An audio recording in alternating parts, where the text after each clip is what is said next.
Good afternoon, and welcome to Straight Talking with Kelly, where real conversations happen. This is where you will meet the most intelligent, creative, and talented people that come to share tips, resources, and knowledge on various topics. Today, I have my guests come from a magnitude of industries that include education, music, television, theater, mental health, community advocates, and much more. Today I have with me Michael Wagner, who is the founder of Promotions West, a communication firm. Before I introduce you to Michael, I'd like to tell you a little bit about his background. Michael is the founder of Promotions West, which is a communications firm specializing in public relations, social media, corporate project management, program evaluation, campaign development, media relations, strategic planning.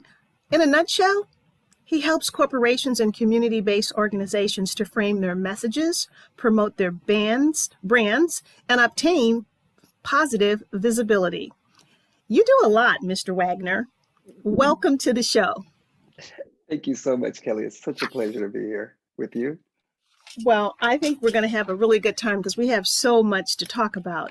So before we get into how Communicate Your Promotions West has helped corporate and community-based organizations, I would actually like to walk down memory lane with you.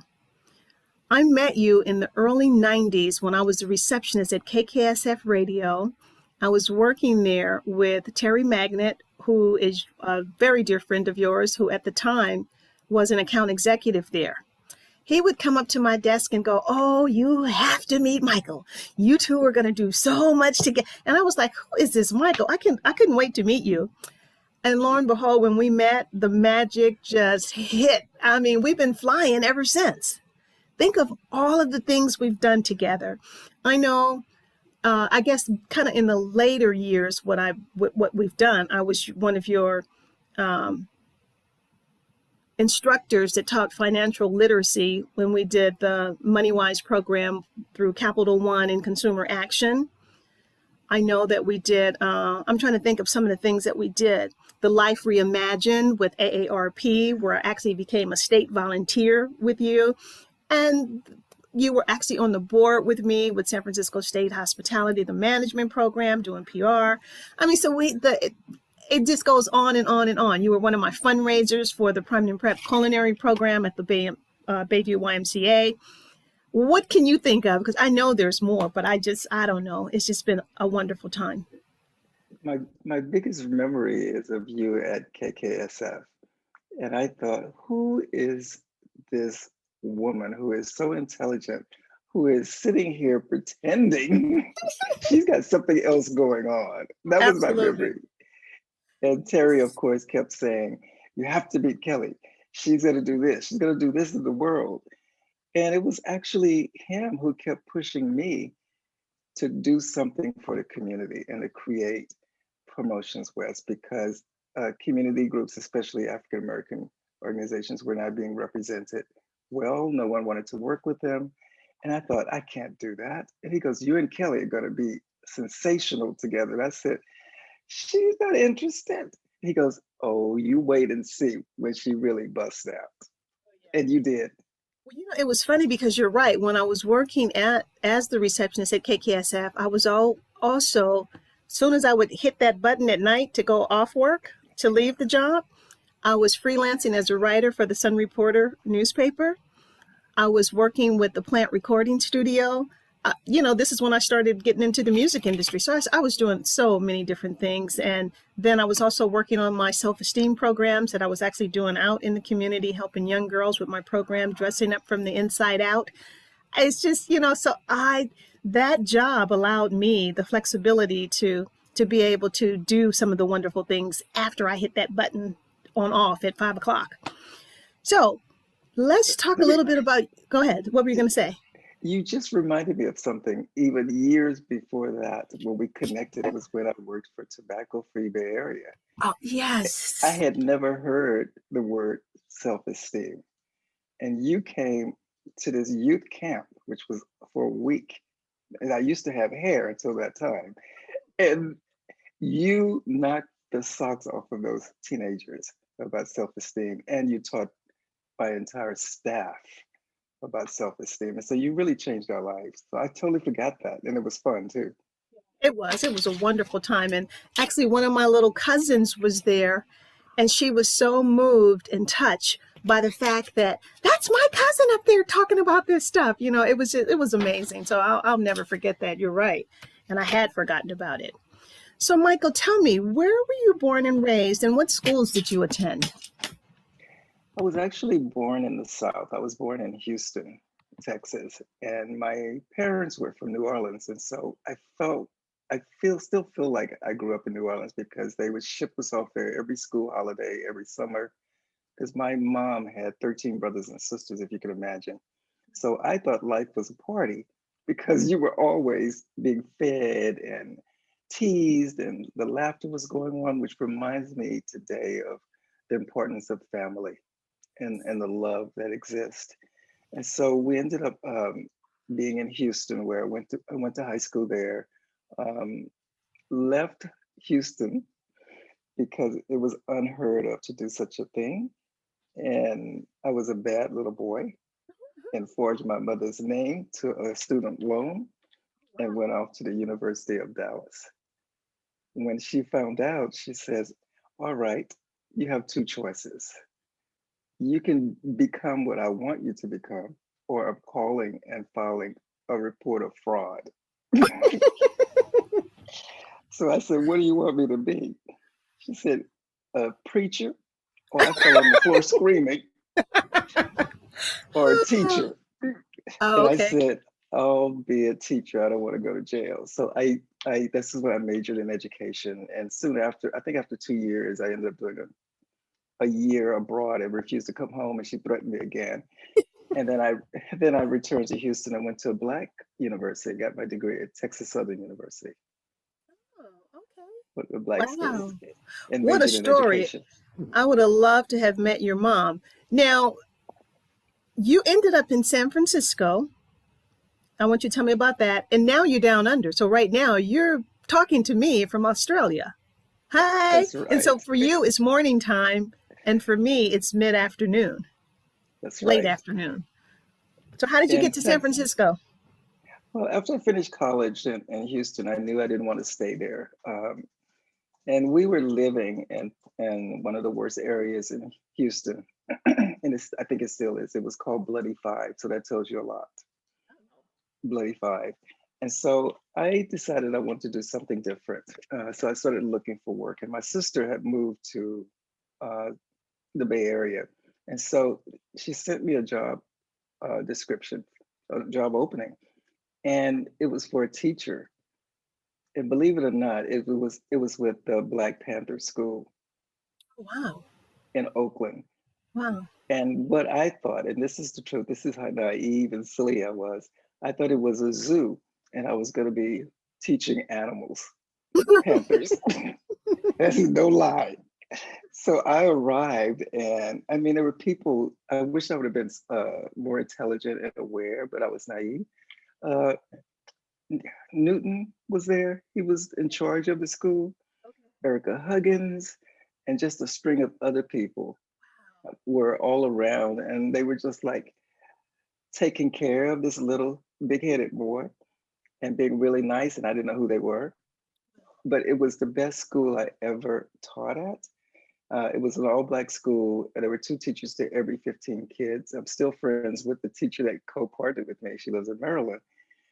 This shaped me for what I wanted to do in terms of education and being involved with communities, because I've never, ever again seen anything so well done and so organized.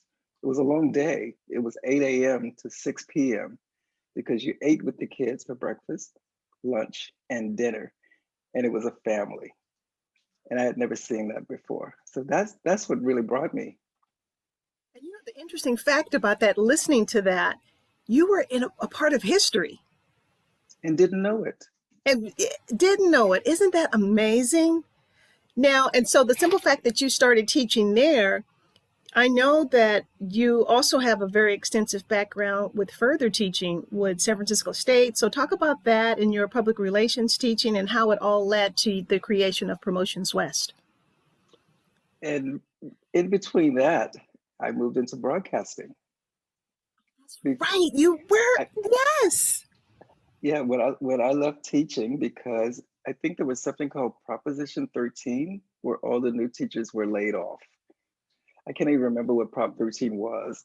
And so I ended up taking a series of jobs, and I became a secretary for an agency in downtown Oakland. And the woman came to me and said, my boss, a Black woman, and said, there's something about you, you don't belong here. And I thought, what's wrong with me? I can type. And so she said, no, I have another place that I want you to go. I have a friend who works at KSFO Radio.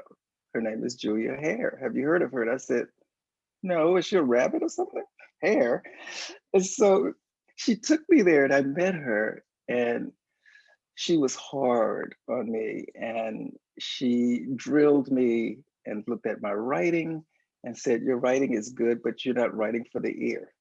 You need to write for the ear. And she gave me a project to work on as part of the interview. She took my paper, snatched it out my hand, and went on air and did the news. And I was sitting there thinking, what just happened? And she said, I'll give you a call in 6 weeks. Goodbye. And I ended up getting the job there. I worked there for a number of years, and then I wanted to do teaching as well. And so she goes, you could do whatever you want, as long as you just keep doing it. So I was doing, as you were, 100 different things.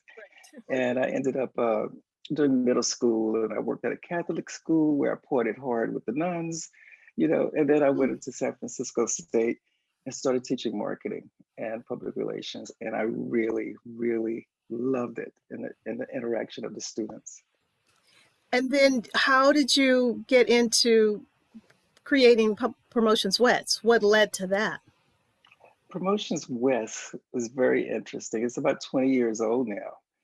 And what I started seeing was that community-based organizations, and especially of color, were being ignored by white advertisers and people doing marketing, or they wanted to charge them a fortune just to work Yes. with them. And so I realized there was an opening there. And so the moment I mentioned it, people just grabbed me. And I realized how easy it was to actually promote the good work that they're doing. And that way they could get more funding for the community. And that's really how I got started. And after about 10 years, other organizations started seeing that, and they wanted to work with Black and Latino agencies, not to really help them, but to find the money to get the money and not teach them how to do it.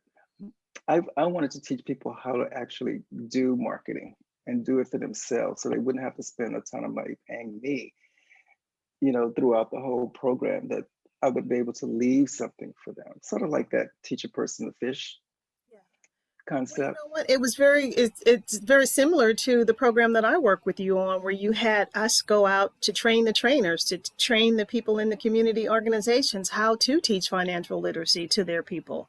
So Mhm. I did that with the executive directors, trained them to go out to work with their constituents. Now, one of the things that I know, I remember some of your really important campaigns, because some of them were on buses. The advertisements were on buses, on banners all across the city.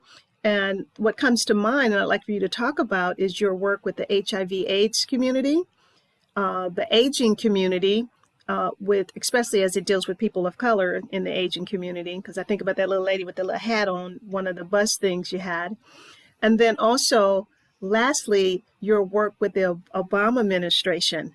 And I definitely want you to talk about, when you talk about the Obama administration, that process that you went through to get in, because I thought that was fascinating.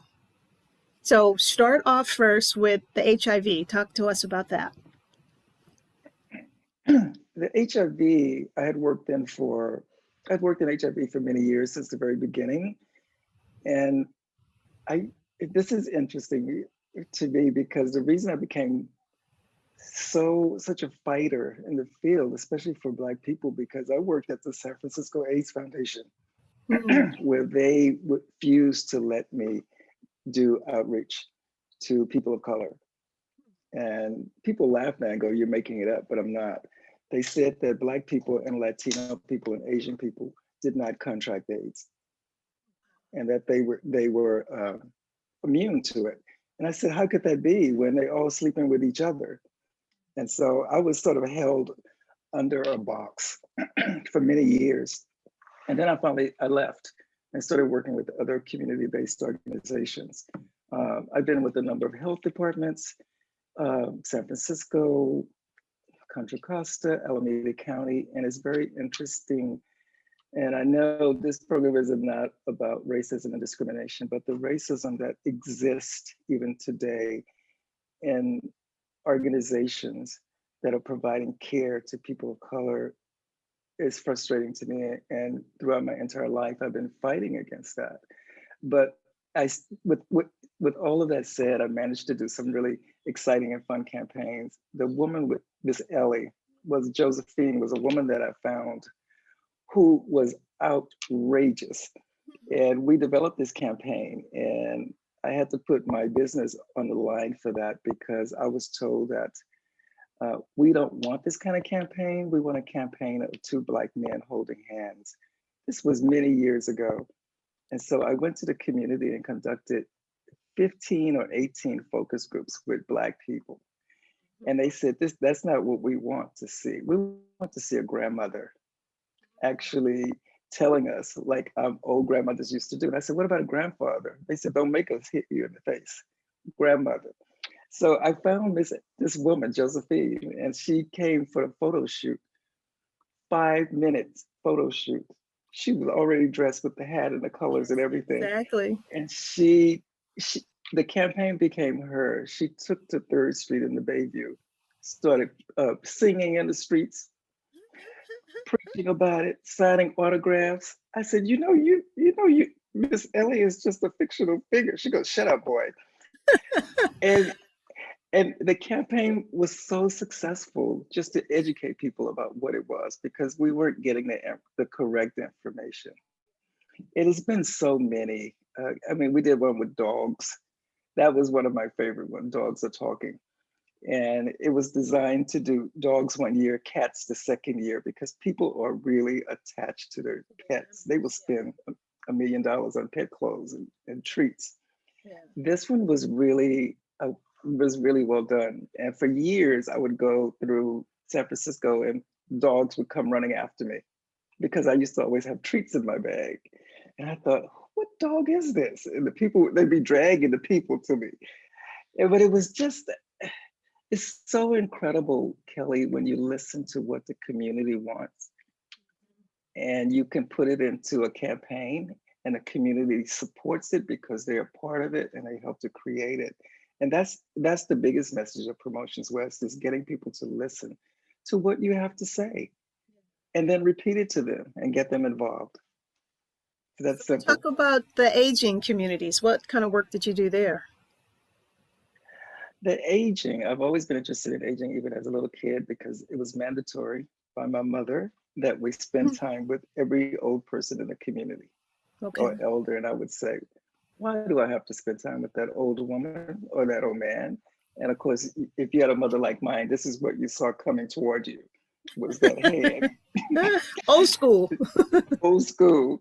And so I got involved, I think initially with AARP, of actually doing the regional communication kind of stuff there and educating communities about what was available and how you can improve your life as an elder in a community. But also we worked with young people in college to team up with the old elderly people so that they could work together. It was a great experience of teaching people how to plan for retirement, but just on how to be healthy and enjoy life.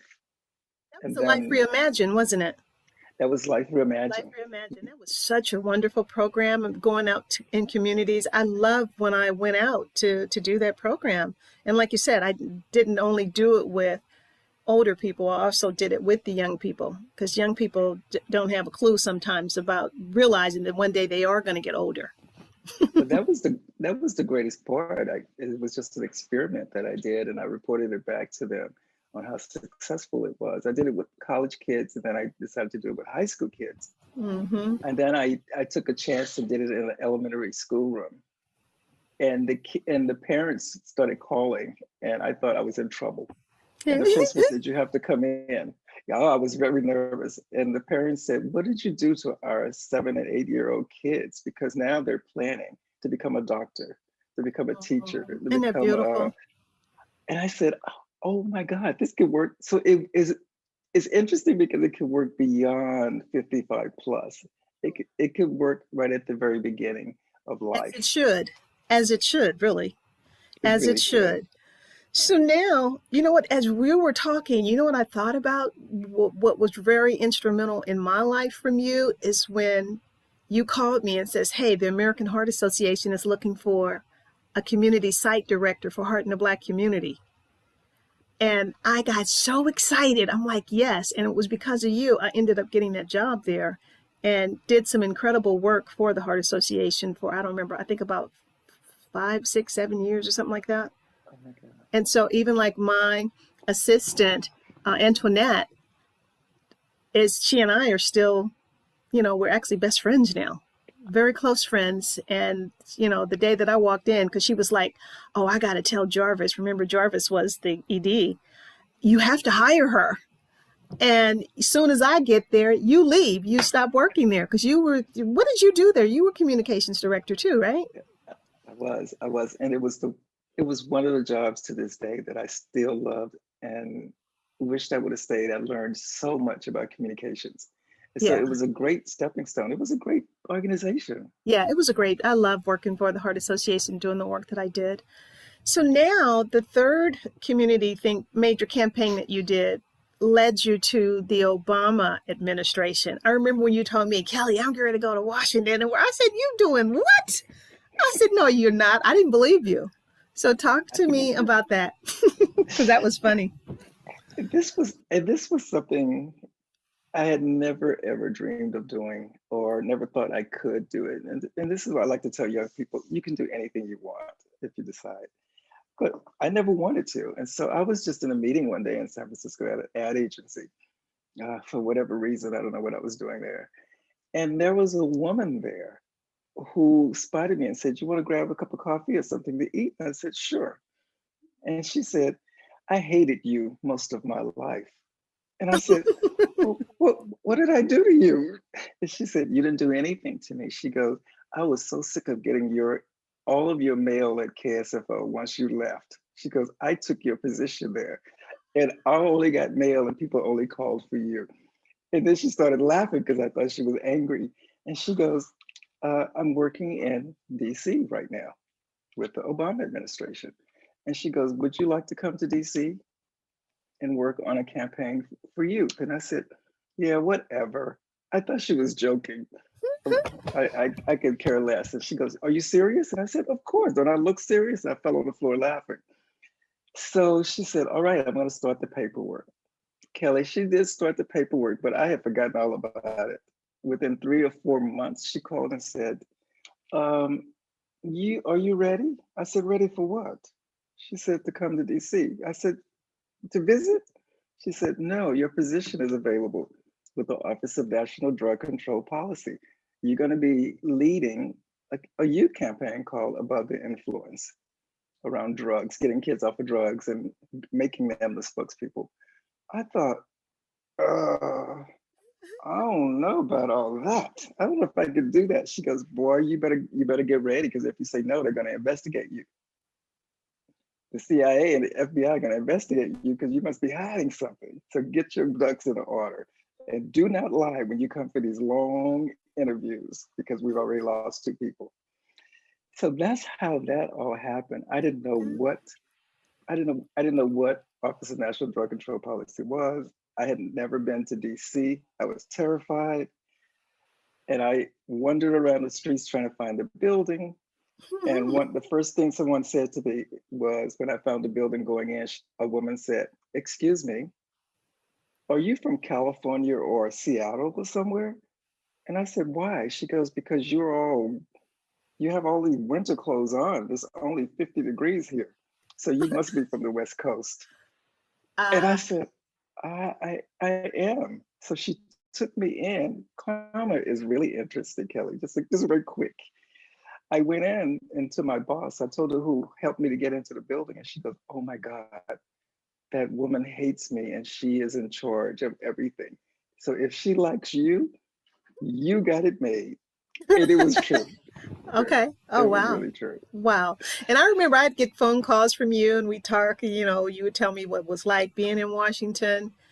And then you'd go back and forth. I know you'd come Yes, back and I did forth, it. you'd come home. And then I said, oh my God, I wonder if he gonna move to Washington, but you ended up in Australia. So it's like, I go know. figure, right?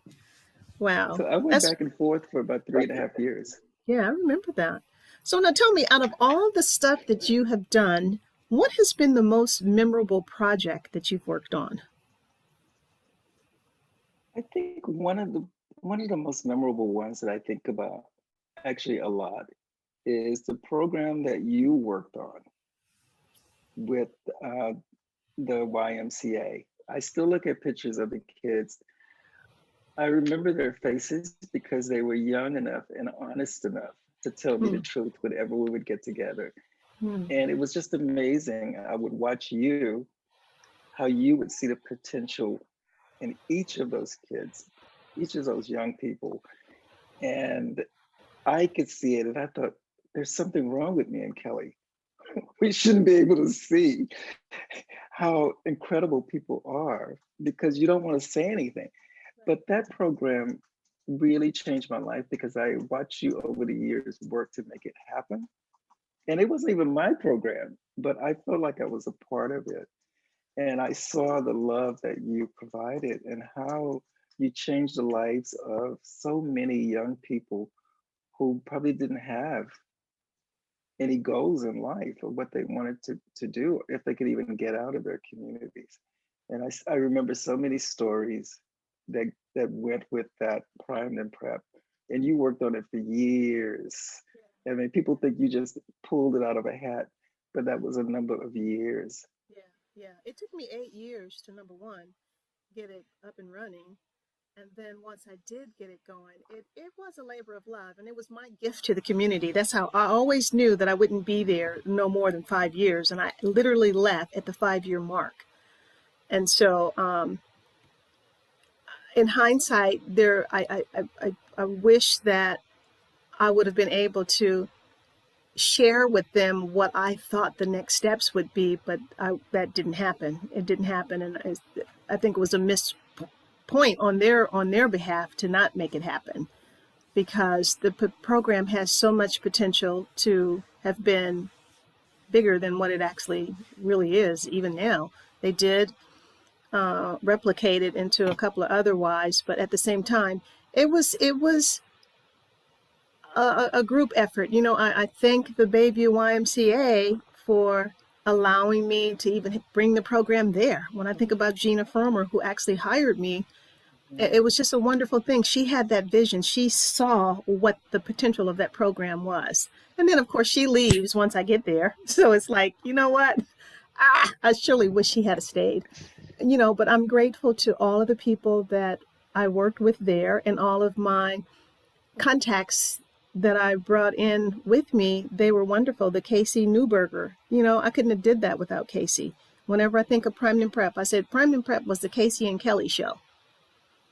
So, and I'm just so glad that it meant that much to you, because you, Jackie, and all of you guys, I couldn't have done it without you. David Shaw. I mean, you guys were not only my rah-rah team, but you guys did fundraising for me. You showed up at every event, and especially you. I knew you was going to come to the Iron Chef to eat. I knew you'd be there, but yeah, so I appreciate you acknowledging that. You know what, But you, Kelly? huh? One of the things that I've learned from you and from that experience is that we can go in with our goals, and whatever happens along the way is a push, not to hurt us, but a push so we can get on and do our thing even Yeah. better. Oh And yeah. it's their loss. Oh It's their yeah. loss. And I don't even look back anymore. Well, I don't even think it's their loss. I think it was their gain because they were left with something. They were left with something that can continue to grow and be phenomenal. That's how Hmm. I see it. I really believe that it still could be wonderful. There's the potential if they know Yeah, how to do it. yeah. Now, you have been in PR for so many years. Share a few I want you to share a few ways in which it has changed over the years and where it's going, because with all this social media and it's different. So how different is it? And what's different about it? It's That's such a great question because on certain days I think it's completely different, and most days I think that it's just like having leftovers. It's Mm, being reheated, and what sort of the business does is they change the name of terms so that people get confused, and then they feel like they're being innovative. And a good example of that is, remember we used to call it community outreach. yes. Then they changed the name, and people would look at you, especially younger people would look at you like, what is that? That's Uh-huh. community engagement. It's exactly the same Same thing. thing. And so what I've been learning from my study of marketing and public relations is that like every 5, 10 years, you go in and you mix things up and change the names. The meanings stay the same. But if you're not on the cutting edge, then you don't know what they are. But social media has had a huge impact on the field. And the great part about it is you can do a lot with media relations through social media without spending a lot of money. And it's just Okay. learning how to promote things that way. The companies will try to come after you. Hey, why don't you spend $1,000 a month on Facebook for advertising? Who's going to see it? Mm-hmm. Who's going to be reached?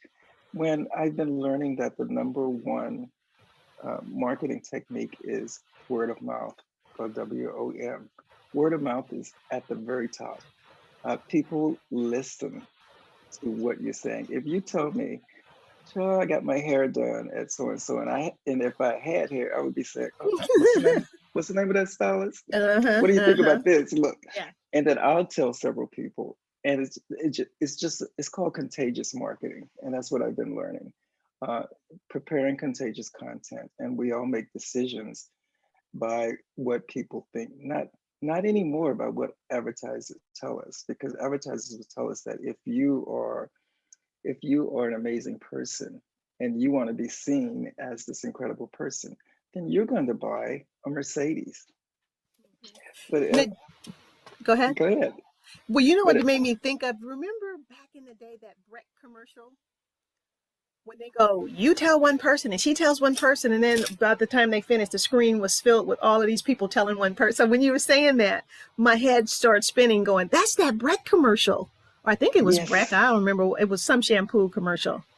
So yeah. yes, So no, I think you're absolutely right that it's the same, but somatics. yes, it's exactly the same.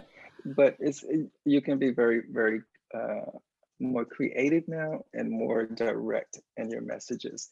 And that's what's very different. And this is something that we, including you, we used to all talk about years and years ago, especially with uh, Black community organizations and things, of what do you want to do? What's the best way? Because the people that are coming in, they don't really know. They don't know how to do it. They have ideas. I'm going to do this big campaign for you. I'm going to put it on buses. I'm going to put it here. It's like, but do our people ride buses? Do our people drive? Are they going to be looking at billboards? Do they have time to stop and look up? And things like that. And so I think what I've always wanted to do is just to get communities to focus on themselves and be a Know your part of it and audience, drive babe. it. So that's what you're saying. Basically, know your audience. How do you target to this particular group? Yeah, because every group is different. Every Very group, different. and so I guess, it.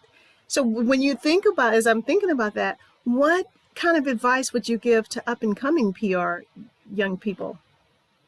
What should they be aware of? I think the biggest advice I would give them is to use the 2 ears.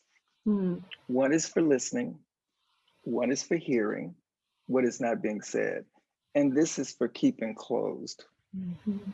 Because what I usually see is that people are, I don't want to say full of themselves, but they feel like they know more than the audience that they're talking to, and they want to tell them what to do. Yeah. And it's just, it's a really, I always call it, it's called WAIT, WAIT.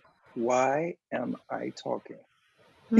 Is what I Nice. get I people like to that. ask. I like that. That's cool. And so, I mean, and like when I meet with clients, they feel like they can't say things to me. And I have to say, listen, I want to hear everything that you have to say. And then I repeat it to them. Yeah. And then I ask questions like, how would I reach your audience? Where do they go? Where do they get information? And they're so excited. And they tell me, I said, what colors does your community like? Those are the colors that we will include in campaigns. Don't look at me to tell you. I'm just here to support you. When I teach, I teach personal styling at City College at San Francisco. And one of the things I tell the students as image consultants, because you have these programs where they pull out something and go, put this on. Oh, she looks great in that. No, you need to find out information about your client. Have an assessment with them. What is their lifestyle? What are they trying to achieve? What do they want to see happen? Talk to people, like you said, find out what it is they want. And so I think that's good for you to be able to give that kind of advice to young people. I like the ear for listening, one for hearing, and keeping this closed. What about the eyes? What are you doing with the eyes? Observing, I right? Yes, observing the eye contact is extremely important because what most people will think if you don't have eye contact with them is that you're not interested in what they're saying or you're Yeah, thinking about something else or yeah. sitting like this Tight. means that yes. And I think we practiced a lot of this when we were doing the financial literacy because I always wanted two people doing the facilitation because one is talking, one is watching and making eye contact with people, touching them on the shoulder as you're walking by, just letting them know they are part of this and that we're doing it for them. And you were really good at it. I thought we I worked love those well as a times. team. Well, we were, especially when we were in Arizona. We had a Oh, ball.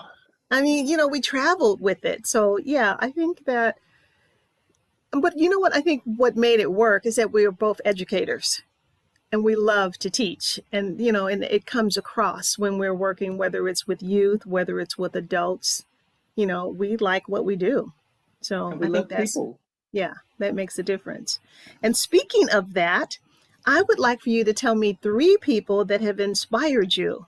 And I know you got a list, but I just really want you to think of three. And you actually mentioned one of them earlier I when think you were at the Julia radio Hare was station. one. Yes, Yes. exactly. I knew she was going to be hot on top on the list. I mean, she was a tough woman, but Julia Hare. there's not a day that I don't think of a lesson that she taught me because she kicked my butt and Hmm. taught me things that as I started to grow up, I thought, wait a minute, this can't be real. And a couple of things that she taught me, she goes, don't you ever leave a job without hiring someone who looks like you. Ooh, hush your And mouth. Yes. I thought, okay. She taught me how to dress, things to put on because I was a mess, let me tell you. That's Um, hard to believe because you dress impeccably. I was a mess. I don't She believe taught me that. how to actually improve my writing because my writing was more educational. It was school. She goes, you need to write for the ear. Nobody wants to listen to that stuff. It's too correct. And I thought, oh, okay, Julia. And she taught me not to be scared. Kelly, I was terrified to do interviews and I wouldn't do them if she wasn't with me. And then she would sneak away and I would be frightened, totally frightened. But I think the biggest lesson she taught me was how to deal with the things that are happening today around discrimination and racism. And it's hard. Sometimes I'm shocked to think that the same things that people were going through when I was a little boy, they're actually going through it now. Things haven't changed a lot. And so she taught me that. She's one. Wow. Two others, huh? Yes. You really got me off guard there. Let me think. Wow. There is a man that we worked with. I don't know if you remember him. He was working for Capital One. We are still connected. And I used to just watch him during that whole process of how good he was at running things and facilitating meetings. And he was just an inspiration. His name is Bert Davis. He's amazing. What A is his tall name? black man. What is his name? Davis. Bert Davis. Okay. Davis. Tall black man, shaved head, still teases me to this day. He was just incredible. Who was another one? Wow, there's so many. Oh, okay, Kelly. I'm gonna throw you in there because you had an impression.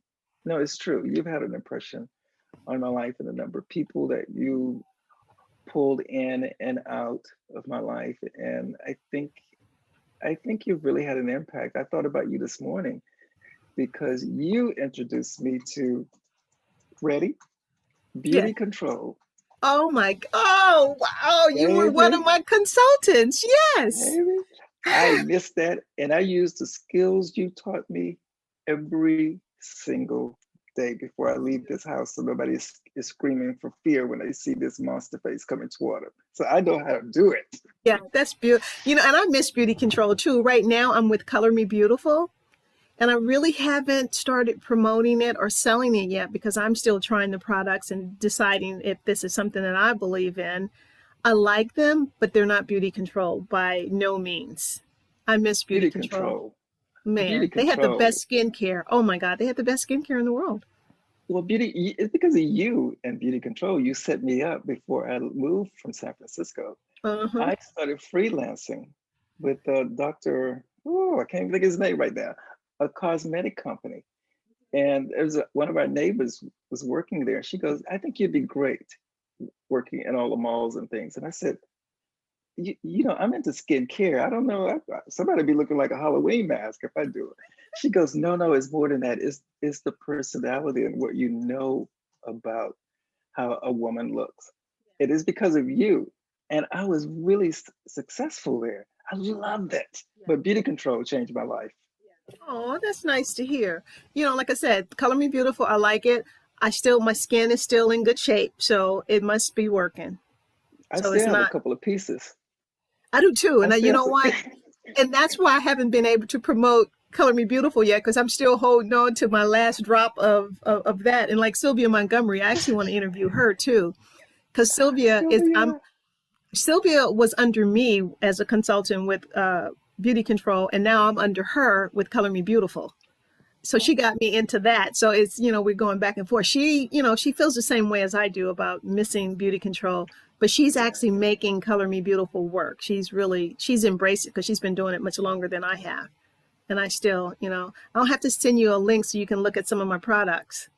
Okay, because you know I'll be buying them. Oh, I know you will. And you know, the other thing, you know, listening audience, I know you're probably like, okay, what is Kelly doing? This is a different conversation, but this is where real conversations happen.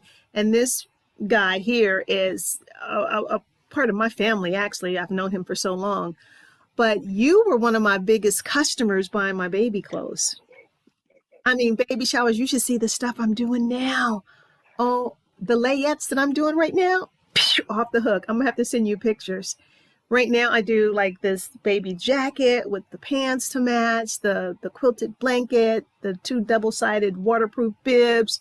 Phenomenal. You would love it. So you know I need to start ordering because there's something about me. I think pregnant women are attached to me. They know they're going to get a present. They know they're going to get a present from you, and a good one. A good present. I mean, people are still using. One woman just wrote me. Her little boy is 5 now. She goes, he's still using that bath towel and won't give it up. That's it. Well, because I make them big enough where they can grow into it. That is beautiful. Now, the other question I want to ask you that's probably going to throw you for a loop, but let me go back to the 3 people that have inspired you. That was Julia Hare, And I remember her and her husband worked together, and they have so many wonderful books that they've written. Yes, You yes.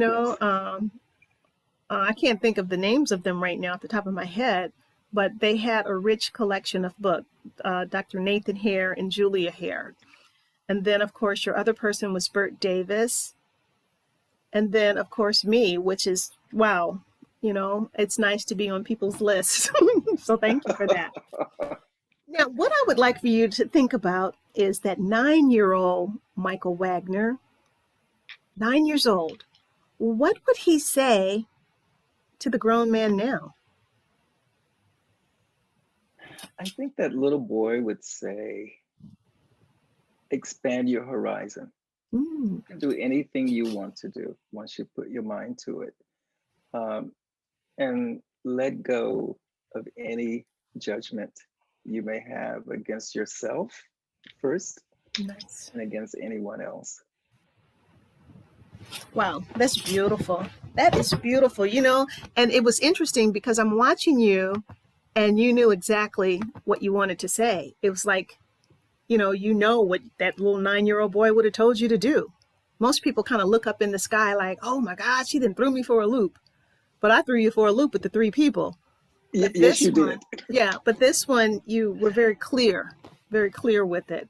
And I think it's because of the path that you have taken. You know, you've let go of all of that fear and all of that other stuff. And, you just embraced who you are as a person. You embraced your skills and your talent. You know what you're capable of. And there's so much more to come. Yes, yes, we're only just beginning.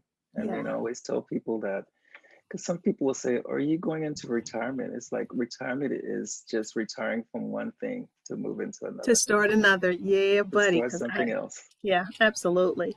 Now, is there anything you would actually like to say or want the listening audience to know? Do you have any upcoming projects? What are you working on?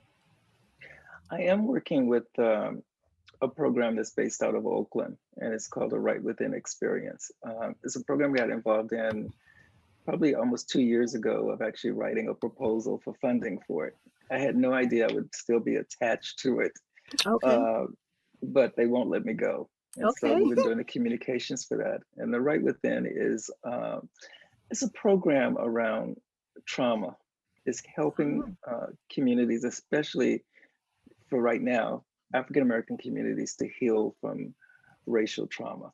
And how do Oh, you do that? It's really hard. And it uses mindfulness a lot. And mindfulness, people go, oh, that's just meditation. But mindfulness is just sort of checking in with yourself and being aware mm-hmm. of everything that you're feeling, identifying it, not judging it, because sometimes we can be really judgmental against ourselves and put ourselves down by things that we've heard in the past, and we get scared. It's that fear.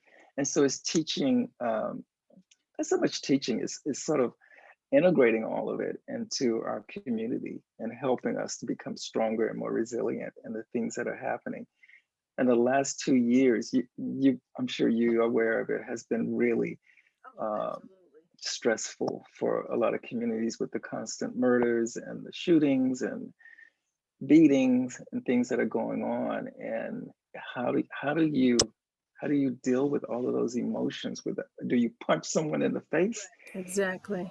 What do you do? You want to protect the family and things like that. And so it's hopefully this program is going to help uh, people to have a better understanding and let go and move out of that victim vortex that sometimes we put ourselves in because we've been through so much until and I met a new friend here in Australia and we talk about this. He's Greek and we talk about this and the stories are so similar of how he was treated as a Greek boy growing up in Turkey where they hate the Greeks. Hmm. And so we talked about it, and he says, I understand why you're so outgoing.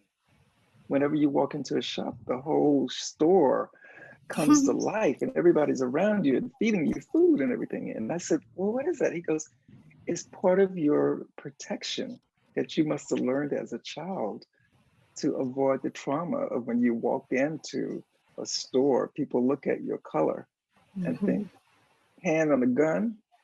he or she's going to steal something.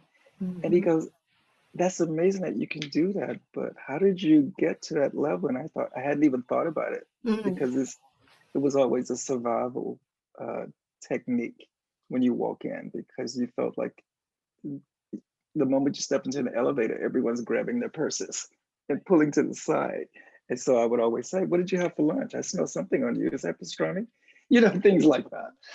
And he goes, and I thought, this is what people do. But for those who can't do this, what happens to them? And so it's trying to teach people how to survive without letting all of the outside forces destroy their world and destroy their families. That's huge. That's pretty big. That's big. So that's going to be an important program. So definitely keep me posted on how it's coming about. Yeah. I'm so excited. Definitely. I think it's going to be wonderful.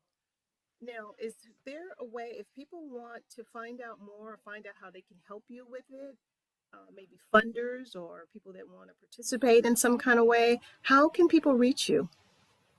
I think they can either email me, and the email address is Michael, MIKAEL Wagner, WAGNER, @gmail.com.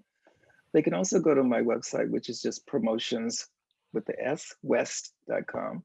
Okay. And they can reach me that way as well. Okay, that sounds good. Well, Michael, it has been such a pleasure having you on Straight Talking with Kelly, where real conversations happen. And I think we really had a real meaty conversation today. It was wonderful. I think you're fantastic. You're a natural at this. And I've had a ball. Oh, yeah. Well, I've had about, there's no one else I would get up at 7 a.m. for. Well, thank you, sir. Yes, and I totally agree about the mindfulness thing, just being aware of everything you say, think, and do. And then, like you said, not call it a name or not put a tag on it. You know, just observe. You know, when you have one of them negative thoughts, just observe and just think, okay, what was that all about? You know, because sometimes that, and then when you start not making it a big deal, it goes away. You stop doing it. That's what I've learned with, you know, with my yoga practice and all of that. You really learn that when you just observe and not call it a name, and then when you can call it a name and say, oh, I see what you are, you can no longer hurt me or make me feel that way because I know who you are. And I know what you're trying to do to me. See, this is what I teach in the self-esteem. No, not today, buddy. Yeah. So it is, you know, and what I'm finding is that so many people, you know, that are even older are still grappling with self-esteem issues. And, you know, I just had a recent person on my show that actually talked about, you know, his lack of confidence and his self-esteem. And I'm, you know, it's like, wow, we really have to be taught how to love ourselves. Yeah. Now, when I moved to Australia, it took me about 6 months to understand what was happening. I didn't realize I was dealing with trauma. And so I would walk into a shop and I would immediately freak out that I couldn't touch anything because it was all of the old memories. And more than once, I'm not stealing anything. Wow. I don't even know where that came from, Kelly. It just popped out. And they looked at me and laughed and said, we know you're not stealing anything. We just want to give you a basket so you can buy more stuff. And I thought, down there too, aren't you? The police in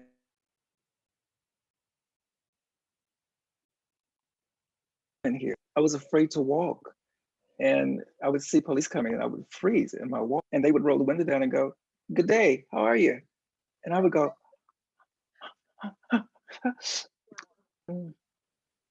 no one cares what color I am. Yeah. That's beautiful. It's very When are you coming back to the States? I know we said goodbye, but now here we are talking again. When are you coming back home? Or I guess that's home now, right? Home is where you are, I guess. Well, I'm really ready for a visit, but we're not allowed to travel to America yet because of the COVID numbers. Okay. And so I can't I can't come. But as soon as things open, yes, yes, I'll be Okay. flying back because I And you still have a know couple what of you, things. I still need to sell my car. oh, okay. And that's such a cute little sports car. It's at Selena's. It's still sitting Okay. there. And Okay. so I need to sell that. And I really, the hardest part for me is missing my friends. It Yeah. really is. You know, online is great, emails is great, but it's nothing like two friends being together and In looking at each other and person. falling on the floor screaming. Well, you know, we had them gut busting laughs, so we won't even go there. But you know what we're gonna go eat Ooh, when you do come back. You know the first thing we're gonna have, right? We don't even have to say it. you know I'm hungry. Well, and I'm I always know what you hungry. Where we going? some chow fun. Oh Is yes. And it's not I haven't found a good one yet. that right? Look, Jackie I, came back. I told you Jackie was back, and she first thing she wanted to do was go get her pot stickers, but they were closed. They didn't open until 4. So she's coming over tonight. And so oh my because I God. wasn't able to cook, we're probably going to go out and I'll make sure that she gets her pot stickers before she leaves. Oh God. Yeah, I love that. I There are know. some good places here though when you come for a visit. Well, I saw some of the food you posting, and yeah, it's going to be delightful. I don't know about getting on Oh, no plane doing all them hours. I'm just, mm-mm. I But who sleep. knows? You know what? I never say never, right? I slept the entire time. Never say never. Well, give my love to John. Tell him I love Thank all of you. his beautiful photography that is really behind you.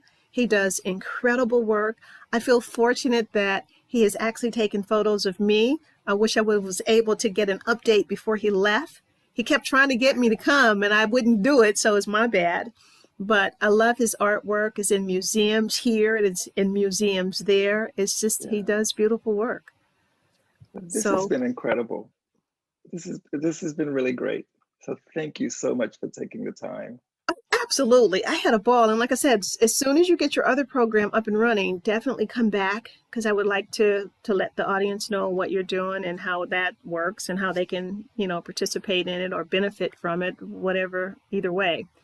So again, I would like to thank the audience for listening to Straight Talking with Kelly, where real conversations happen. And I'll look forward to seeing you with my next guest.